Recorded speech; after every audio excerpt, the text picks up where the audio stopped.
Selamat pagi anak-anak. Hari ini bertemu lagi dengan Ibu Regina. Kali ini kita akan belajar tematik muatan IPS, tema 2, subtema 2. Nah, sebelumnya kalian perlu mengetahui apa saja tujuan pembelajaran dari muatan IPS ini. Yang pertama, siswa dapat mengetahui jenis usaha perorangan dan kelompok. Yang kedua, siswa dapat mengetahui pengaruh kegiatan ekonomi terhadap kesejahteraan masyarakat. Nah, coba lihat gambar berikut ini. Nah, apa sih usaha ekonomi? Nah, usaha ekonomi adalah usaha yang dilakukan secara ekonomi untuk memenuhi kebutuhan dan kelangsungan hidup. Nah, usaha ekonomi itu ada dua. Usaha ekonomi perorangan yang pertama. Ciri-cirinya adalah dikelola oleh satu orang, kemudian hasilnya nanti dinikmati sendiri. Namun, resiko ataupun tanggung jawab itu juga ditanggung sendiri. Kemudian yang kedua yaitu usaha ekonomi kelompok. Nah, usaha ekonomi kelompok ini usaha yang dikelola oleh dua orang atau lebih. Hasil yang didapat itu dapat dinikmati secara bersama-sama. Kemudian resiko dan tanggung jawabnya pun juga akan ditanggung dengan bersama. Nah, contoh apa saja sih usaha perseorangan? Nah, contohnya misalnya di usaha pertanian, misalnya ada tegalan, ada lahan persawahan, itu kan ada perseorangan yang memilikinya. Kemudian ada usaha perdagangan, misalnya kayak toko-toko kelontong, atau warung, atau yang kayak dagang-dagang di pasar, itu usaha perseorangan kira-kira. Kemudian usaha jasa, misalnya kayak usaha fotokopi, ada bengkel, kemudian potong rambut, dan penjualan pulsa. Nah, berikutnya ada usaha industri kecil. Contohnya adalah pembuatan tembikar atau souvenir atau mungkin mebel, ya. Nah, ini contoh-contohnya usaha pertanian. Contoh secara gambar ya, itu ada Pak Tani sedang kemudian usaha perdagangan, ini ada dagang asongan. Kemudian di usaha jasa ada tukang cukur. Kemudian industri kecil itu membuat tembikar. Nah, bentuk usaha ekonomi kelompok apa saja? Yang pertama ada firma. Firma adalah usaha ekonomi yang bersama yang didirikan oleh sekurang-kurangnya dua sekutu atau dua orang. Jadi anggota firma juga bertanggung jawab secara penuh atas resiko dan kerugiannya. Ya, kalau misalnya memang usahanya dilakukan oleh dua orang, maka keuntungan maupun resiko itu semuanya ditanggung bersama-sama. Yang kedua ada persekutuan komanditer atau CV namanya. Nah, ini pada CV terdapat dua jenis sekutu, yaitu sekutu aktif dan sekutu pasif. Nah, sekutu aktif itu berperan sebagai investor atau pengelola. Nah, sedangkan sekutu pasif itu berperan sebagai investor, tapi tidak terlibat dalam pengelolaan CV. Jadi, dia nanam modal aja di sana di CV-nya, tapi tidak ikut terlibat untuk mengelola CV tersebut. Kemudian ada PT atau perseroan terbatas.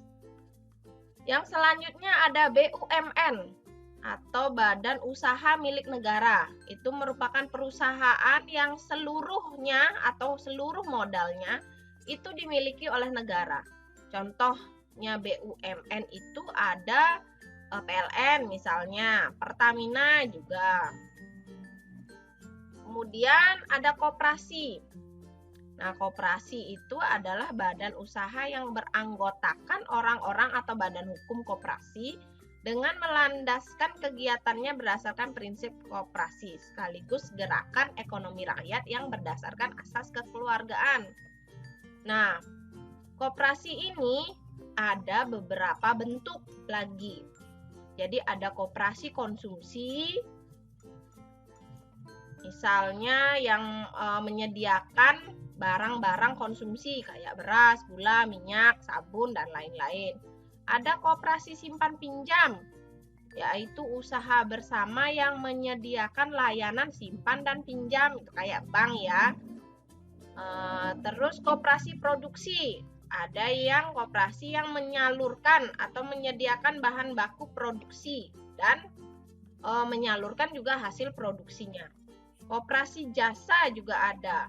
Koperasi serba usaha juga ada. Nah, selanjutnya apa sih pengaruh kegiatan ekonomi terhadap kesejahteraan masyarakat? Nah, kegiatan ekonomi sangat berpengaruh sebenarnya kepada kesejahteraan masyarakat karena dari ekonomi itu perputaran uang terjadi. Nah, sebelumnya di kegiatan ekonomi ini ada 3 prinsip ekonomi. Yang pertama yaitu produksi. Ya. Produksi itu adalah kegiatan yang menghasilkan barang dalam rangka memenuhi kebutuhan hidup. Orang yang melakukan kegiatan produksi itu disebut sama produsen. Ini kalian sudah pernah pelajari waktu kelas 4 SD, ya.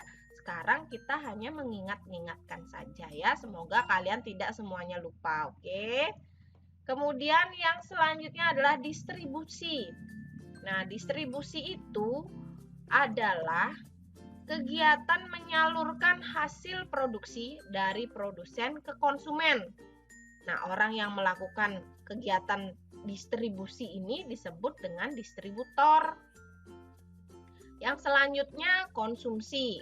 Nah, konsumsi ini adalah kegiatan menghabiskan atau mengurangi nilai guna barang dan jasa untuk memenuhi kehidupannya. Orang yang melakukan kegiatan konsumsi disebut dengan konsumen. Nah, kalian masih ingat kan? Produksi, pelaku produksi disebut dengan produsen. Distribusi, pelakunya disebut dengan distributor. Konsumsi, pelaku konsumsi disebut dengan konsumen. Nah, misalnya sekarang contoh ilustrasi ya.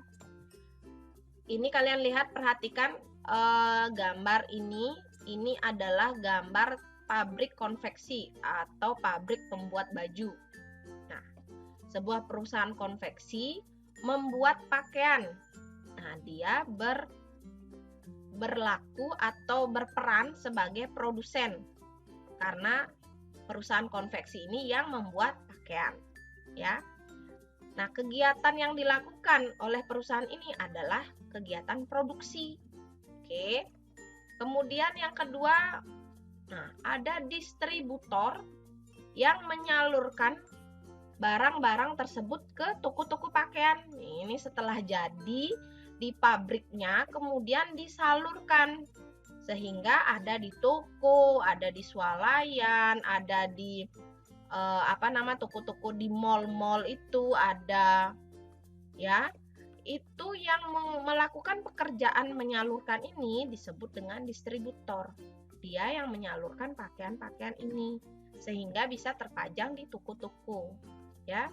Kemudian konsumen kemudian membeli atau masyarakat membeli pakaian ke toko-toko tersebut. Nah, masyarakat inilah yang disebut dengan konsumen. Nah, dia membeli pakaian untuk kebutuhan hidupnya. Oke, sampai di sana paham kan anak-anak? Nah, sampai jumpa ya di materi selanjutnya. Tetap kerjakan LKS kalian. Sampai ketemu lagi. See you.